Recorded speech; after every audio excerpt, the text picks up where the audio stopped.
लेकिन अब पछताए का होत है। हाँ, जब चिड़िया चुग गई खेत। तो अंत समय में जब मरा है, मरण संज्ञा पे लेता है, अपने 4 शिष्यों को कहता है उठा के ले चलो सर जो है बुद्ध के पास, मैं उनसे माफी मांगूंगा, क्षमा मांगूंगा, हो सकता है क्षमा कर दें। बुद्ध महाकारुणिक है, बुद्ध तो महाकारुणिक है, लेकिन व्यक्ति जब इतना पाप कर्म कर लेता है तो अक्षम्य हो जाता है। बुद्ध जो क्षमा कर ही देंगे, महाकारुणिक है, लेकिन आपने जो कर्म किया है वो कटेगा कैसे? बुद्ध तो माफ कर लेंगे, गले से लगा लेंगे, लेकिन जो जघन्य अपराध किया वो कटेगा कैसे? कैसे कटेगा? उसे तो भोगना ही पड़ेगा। तो जो अपराध किया, संघ भेद किया, बुद्ध को मारने का प्रयत्न किया, इतना बड़ा अपराध है ये कि कहते हैं कि फिर जो इतना बड़ा अपराध कर लेता है उसकी मुक्ति असंभव ही हो जाती है, फिर मुक्ति नहीं हो सकती।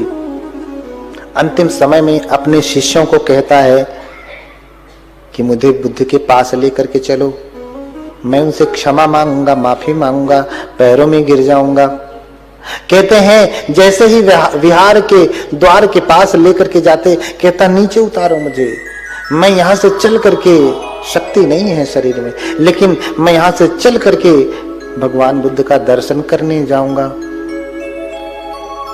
लेकिन जैसे ही उसे उसके सेवक, उसके शिष्यगण नीचे उतारते हैं, वर्णन मिलता है कि जैसे ही वो धरती पे अपना कदम रखता है, देवदत्त की मृत्यु कैसे हुई पता है आपको? हाँ, पता है? नहीं ना? कोई और कारण होगा, कहीं पढ़ा होगा तो बताइएगा, मैं जो पढ़ा हूं बताता हूं। हाँ? कहता है कि मैं यहीं से पैदल जाऊंगा, भगवान बुद्ध का दर्शन करूंगा, मैं चल करके जाऊंगा, मुझे यहीं उतार दो। कहते हैं जैसे ही उसके शिष्य नीचे उतारते हैं, पहला ही कदम जैसे ही रखता है धरती पे, धरती फटने लगती है। दूसरा कदम रखते ही धरती फट जाती है और उसी में वो गिर जाता है, उसी में समाने लगता है। अब क्या करे, किसको बुलाए, कौन रक्षा करेगा? जो सेवक थे वो भाग खड़े हुए। अरे जब मौत पकड़ती है ना, संकट आता है ना, तो कोई खड़ा नहीं होता है, कोई नहीं बचाता है। इसलिए कबीरदास बार बार यही कहते हैं, अंत की बेरियां नाव सहाय। आप भी याद रख लीजिए, भूलिए मत, ये माता पिता भाई बंधु सगे संबंधी पति पत्नी प्रेमी प्रेमिका कोई भी साथ देने वाला नहीं है अंत में। हाँ, कोई भी साथ देने वाला नहीं। क्यों? क्योंकि लोग आपकी दौलत से प्रेम करते हैं, आपके सौंदर्य से प्रेम करते हैं, गुणों से प्रेम करने वाला कोई नहीं है। गुणों से तो प्रेम हम बुद्ध से ही करते हैं। गुणों से प्रेम करने वाले होंगे एक आध कोई धरती पे, तो ऐसे व्यक्ति अनुकरणीय हैं, उनके साथ रहा जा सकता है, उन पे भरोसा किया जा सकता है। लेकिन अंततः आपको आपका कर्म ही, जो आप करते आए हैं, भजते आए हैं, वही बचाने वाला है। जैसे ही धरती पे कदम रखता है, धरती फटने लगती है, सभी भाग खड़े होते हैं, वो उसमें गिर जाता है दरारों के बीच में और अंदर नीचे डूबने लगता है। फिर सोचता है कि कैसे बाहर निकलूं, लेकिन निकल नहीं पा रहा है। शिष्य तो पहले ही भाग गए, कोई दिखाई नहीं दे रहा है, चारों तरफ अंधेरा छाया हुआ है। किसे बुलाऊं, किसे बुलाऊं? वहीं से हाथ जोड़ता है और फिर भगवान को बुलाने लगता है। कहता है इमे ही अठी ही तमग पुंगले देवाति देवम नरदेव पूज्यम। कहता है कि ये जो 8 पुद्गलों के गुरु हैं, जो देवताओं और महादेवताओं के द्वारा भी पूजित हैं, जिनकी शरण में सारे लोग शरणागत हैं, हाँ, उपट्ठिकायं अभिभूय वर्तते। जिसके चरणों में बैठने को लेकर के सारे लोग अपना सौभाग्य मानते हैं, जिसकी शरणागति करना लोग अपना सौभाग्य मानते हैं, उपट्ठिकायं अभिभूय वर्तते। हे भगवान, पाणो ही बुद्धं शरणं गतोस्मि। हे भगवान, मैं आपकी आराधना करता हूं, आपको पुकारता हूं, आपकी स्तुति करता हूं। ये प्राणी देवदत्त नहीं कहता है, अब कहने लायक कुछ बचा नहीं। मैं भी नहीं कहता, अब सारा मैं जो है विलगित हो गया। कहता है पाणो ही बुद्धं शरणं गतोस्मि। हे भगवान, ये प्राणी, ये देवदत्त आपकी शरण जाता है। और भगवान वहीं से देख रहे हैं, लेकिन अपराध इतने हैं कि भगवान बुद्ध चाह करके भी उसका मंगल नहीं कर सकते। आशीर्वाद तो दे रहे हैं, लेकिन चाह करके भी हाथ नहीं पकड़ सकते। जैसे ही वो आने के लिए बोला था कि मैं जाऊंगा, भगवान का दर्शन करूंगा, आ ही रहा है रास्ते में, उसी समय देवदत्त की सूचना बनते आनंद ने दी थी भगवान को। भगवान से कहा, भगवान देवदत्त आपके पास आ रहा है। भगवान कहते हैं, आनंद वो मुझ तक पहुंच नहीं पाएगा, क्योंकि उसने धर्म नहीं देखा, उसने धर्म नहीं जाना। सारा जीवन वो संग भेद करता रहा और बुद्धों को, तथागत को मारने का प्रयास किया। उसने उनके शरीर से रक्तपात कराया। उसके अपराध इतने जघन्य हैं कि वो तथागत तक पहुंच नहीं पाएगा। तथागत चाह करके भी उसके हाथ पकड़ नहीं पाएंगे। होता भी है, धरती फट जाती है, उसमें समाने लगता है। प्रार्थना कर रहा है भगवान से, हे भगवान, ये प्राणी, ये देवदत्त आपकी शरण जाता है, मेरी रक्षा करें। इतने कहने मात्र से ही भगवान के शरण गया। बुद्ध उस समय रक्षा तो नहीं कर पाए, लेकिन उस शरणागमन मात्र से जो उसने जघन्य अपराध किया, भगवान ने घोषणा की थी कि आने वाले समय में कभी न कभी ये प्रत्येक बुद्ध बनेगा। क्यों? क्योंकि अंतिम समय में इसने बुद्ध का शरण ग्रहण किया, बुद्ध की शरण गया। इसलिए मैं कहता हूं, बुद्धं धम्मं च गणोत्तमं च यावद्धि बोधि शरणं गतोस्मि। जब तक मुझे बोधि प्राप्त नहीं होती, निर्वाण प्राप्त नहीं होता, तब तक के लिए मैं शरण जाता हूं। ये नहीं कि अभी कार्यक्रम में आया हूं तो शरण चला गया, उसके बाद फिर नहीं। अरे पूरे जीवन के लिए, जब तक मुझे बोधि प्राप्त नहीं होती, जब तक मैं अरहत नहीं होता, तब तक के लिए मैं बुद्ध की शरण जाता हूं। इसके लिए समर्पण जरूरी है। इसलिए जाना घर पे तो प्रार्थना करना। क्या प्रार्थना करेंगे? ददामि चात्मानम् अहं जिनेभ्यः सर्वेण सर्वं च तदात्मजेभ्यः परिग्रहं मे कुरुताग्र सत्त्वा युष्मासु दासत्वमुपैमि भक्त्या। अरे भगवान, ददामि चात्मानम् अहम जिनेभ्यः। हे जिन, हे भगवान, मैं अपने आप को समर्पित करता हूं आपके चरणों में।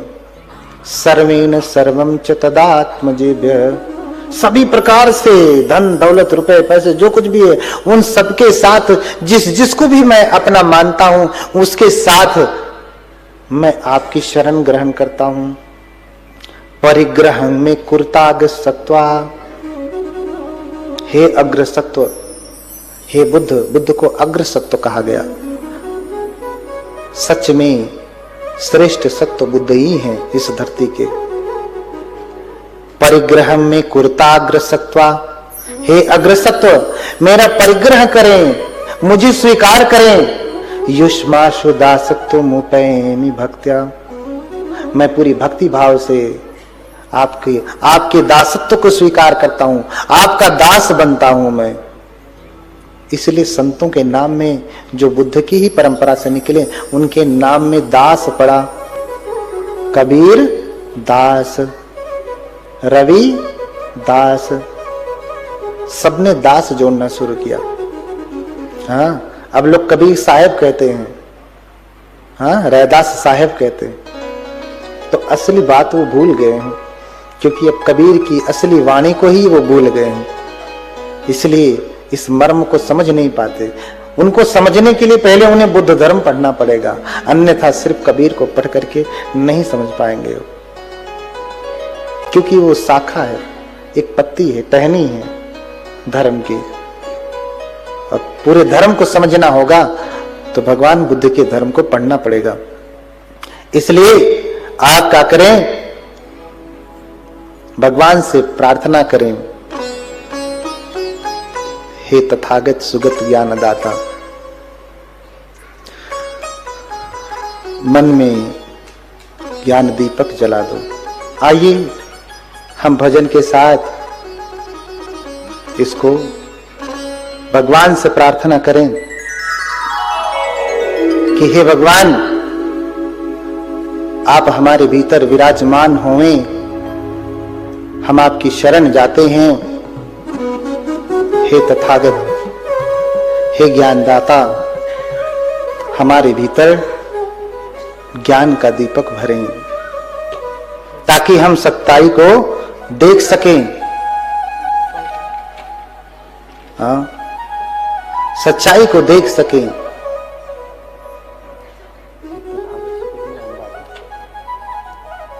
हाँ, हाथ जोड़िए सभी लोग। हाँ, यही बात याद रखिए, ददामि चात्मानम् अहम् जिनेभ्यः सर्वेण सर्वम च ददात् मुझेभ्यः। मैं अपने आप को आपको समर्पित करता हूँ, सभी प्रकार से समर्पित करता हूँ। जो कुछ भी मेरे पास है उसके साथ मैं आपके शरण में आता हूँ। हे भगवान, मेरा परिग्रह करें, मैं आपका दास हूँ। मैं क्या हूँ? आपका दास हूँ। जब तक आप पूरा समर्पण नहीं करते हैं तब तक आपको पूरा फल भी नहीं प्राप्त होता है। समर्पण का, अरे हम माथा पटक करके किसको वही प्रणाम करेंगे जिसके प्रति हमारा पूरा समर्पण होगा ना। इसलिए पंचांग प्रणाम, साष्टांग प्रणाम हम करते हैं। क्यों? कुछ बचा ही नहीं, सब समर्पित कर दिया। किसके लिए? आपके लिए। हाँ, मेरा परिग्रह करें, मेरा हाथ पकड़ें भगवान, मेरा हाथ पकड़ें। हाथ जोड़िए सभी लोग। हे तथागत सुगत ज्ञान दाता,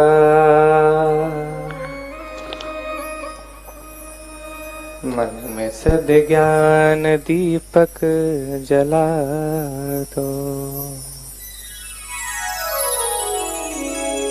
हे तथागत सुगत ज्ञान दाता, मन में सद ज्ञान दीपक जला दो। हे तथागत सुगत ज्ञान दाता, मन में सद ज्ञान दीपक जला दो। हम असत से रहें दूर हरदम, सत्य का मार्ग हमको दिखा दो। हे तथागत सुगत ज्ञान दाता, मन में सद ज्ञान दीपक जला दो।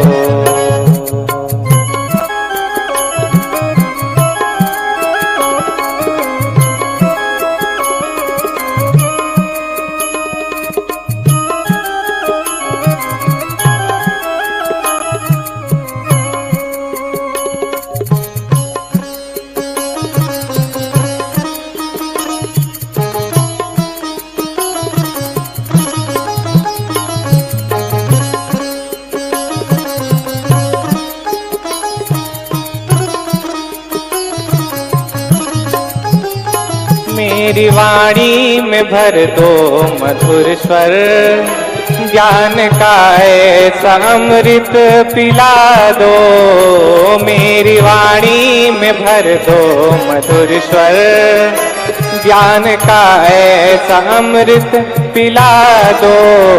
मुख से निकले न कटु शब्द कोई, कंठ में ऐसी मिश्री मिला दो।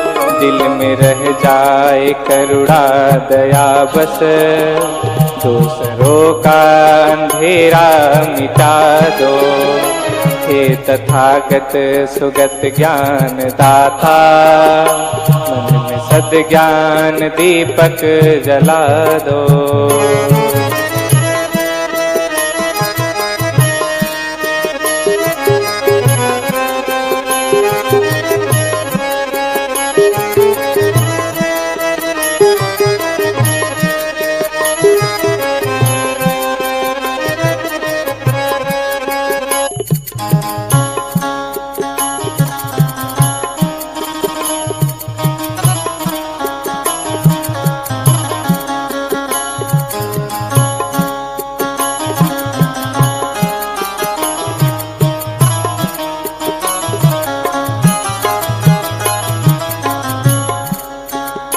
दूर कर दो जगत की विषमता, ना रहे कोई अपना पराया। दूर कर दो जगत की विषमता, ना रहे कोई अपना पराया। ऐसे पथ के मुसाफिर बने हम, जिस कदम छाओ तेरी छाया।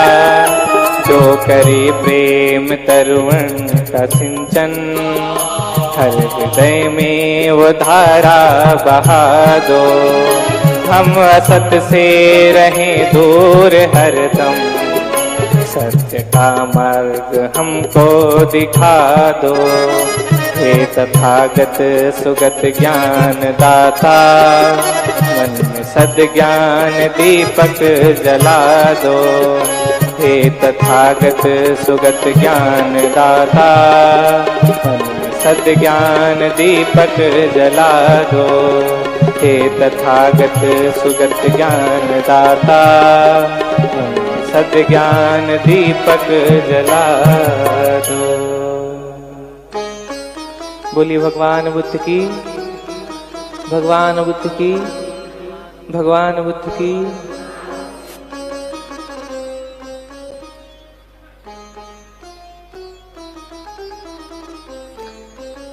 इसलिए एक यही प्रार्थना लेकर के जाइए अपने मन में कि मैं आपकी शरण जाता हूं, अब आप मेरा परिग्रह करें, आप मेरा परिग्रह करें। इसलिए हमने कहा, इसी बात को दूसरे लोग कहते हैं कि तो दियं वस्तुं गोविंद तुभ्यमेव समर्पयामि। आपका दिया हुआ आपको समर्पित करता हूं। आप ददामि चात्मानम् अहं जिनेभ्यः। मेरा क्या है? मेरा मुझ में कुछ नहीं, जो कुछ है सब तेरा। तेरा तुझको सौंप दूं तो क्या लागे है मेरा। मेरा मुझ में कुछ नहीं है, क्या कुछ भी नहीं है। अरे होता तो आपके अनुसार चलता, ये शरीर ही मेरा नहीं है क्या? होता तो आपके अनुसार चलता, नहीं तो कह दिए ना, अपने शरीर को कहिए, आए मेरे शरीर ऐसे ही जवान बना रहे। बनेगा? आए मेरे पेट, अभी सुबह खाना खा के आया हूं, 10 दिन तक भूख मत लगना। सुनेगा? नहीं सुनेगा। क्यों? क्योंकि आपका अपना कुछ भी नहीं। तो मेरा मुझ में कुछ नहीं, जो कुछ है सब तेरा, तेरा तुझको सौंप दूं, तो क्या लागे है मेरा। क्या लगेगा? पैसा लगेगा? नहीं। और बिना शरणागति के, बिना समर्पित हुए आपको इसका फल मिलने वाला नहीं है। आपको इसका फल मिलने वाला नहीं है। भगवान जब महापरिनिर्वाण प्राप्त करते हैं ना, तो जानते हैं पूजा के लिए आलंबन हमारे पास क्या बचता है। पहली बात तो आप मानते ही नहीं कि हमें बुद्ध की पूजा करनी भी चाहिए, बुद्ध की आराधना करनी चाहिए, स्तुति करनी चाहिए, ऐसा मानते हैं? मैंने कल बताया था, पूजा च पूजनीय, जो पूजने योग्य है उसकी पूजा करना। इस धरती पर बुद्ध को छोड़ करके कोई और इतना पूजनीय नहीं है। हाँ, कोई है? कोई नहीं है। इसलिए हम बुद्ध की पूजा करते हैं, बुद्ध की आराधना करते हैं। हाँ, देखिए, अगर हम बुद्ध की पूजा नहीं करते हैं तो क्या होता है? ये भी एक कर्म है। बुद्ध की पूजा करना एक कर्म है। भगवान बुद्ध के पास कोई मानवक आता है, कहता है भगवान मैं देखता हूं कि संसार में बड़ी विविधता है। क्या है? बड़ी विविधता है। कोई छोटा है, कोई बड़ा है, कोई ऊंचा है, कोई नीचा है, कोई गोरा है, कोई काला है, कोई सुंदर है, कोई कुरूप है, कोई अमीर है, कोई गरीब है, कोई श्रेष्ठ है, कोई नीच है। ऐसा क्यों है? बुद्ध उत्तर देते हैं, कम्मस्य का मानवा कम्म दायादा कम्म योनि कम्मे सत्य विभजती यदि तम हीन पणिता। कर्म का सिद्धांत मैंने बताया ना, जैसा करेंगे उसी के अनुसार उसी वैकेंसी में आपको नौकरी मिलेगी। हाँ, सभी का अधिकार सिर्फ कर्म में है। कम्म दायादा, कर्म ही उसका दायाद है, कर्म ही उसका भाई है। कर्म के ही वजह से कोई हीन पैदा होता है, कोई ऊंच पैदा होता है। कम्मे सत्य विभजती यदि दंग हीन पणितया। कोई हीन होता है, कोई प्रणीत श्रेष्ठ होता है। किसकी वजह से? कर्म से। कल मैंने बताया, हाँ, रैदास सुकर्मन करन सो नीच ऊंच हो जाए, कर्म से। हाँ, तो क्या कर्म है? भगवान बुद्ध समझा रहे हैं मानवों को, इधे कच्च मानवो सक्करोंतो न सक्करोति, गरु करोंतो न गरुं करोति, मानेंतो न मानेति, पूजेंतो न पूजेंति। क्या कह रहे हैं? अरे मानवक, यहाँ एक पुरुष होता है, इस प्रकार के लोग होते हैं, ऐसे ऐसे लोग होते हैं जिसका सत्कार करना चाहिए उसका सत्कार नहीं करते, जिसका सम्मान करना चाहिए सम्मान नहीं करते, जिसका गुरुकार करना चाहिए गुरु मानना चाहिए गुरु नहीं मानते। हाँ, मानें तो न मानेंती, जिसको मानना